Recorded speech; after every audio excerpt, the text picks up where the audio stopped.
Lines of hungry people waiting for a meal have doubled in Brazil during the past 2 years. 33 million people can barely eat in a country that produces enough food to feed 1/10 of the world's population. Alessandra Pereira, mother of 5 and unemployed, is one of them. She lost her job at a gas station during the COVID-19 pandemic, but could rely on government handouts. Ficou pior, mais ainda. Now the handouts and donations have dwindled, and inflation has doubled the price of staple food products like rice. In Rio de Janeiro, one of Brazil's richest cities, the crisis is visible.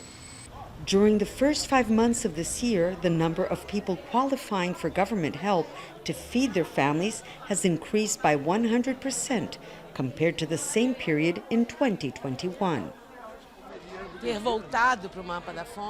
It's the worst backlash in 3 decades. When Brazil first started its campaign to fight hunger, we're now back on the United Nations hunger map, which we had managed to leave in 2014. That's why Rio's government is planning to open 55 new soup kitchens this year. This soup kitchen will be handing out 200 meals every day. Pereira is one of the lucky ones.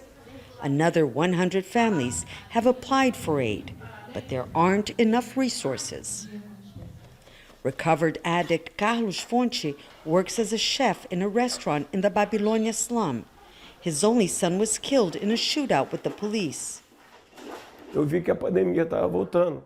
I found a way to cure my sorrow. With the help of people from our neighbourhood, we have reached out for donations and are cooking meals for those who are facing a much worse situation than we are.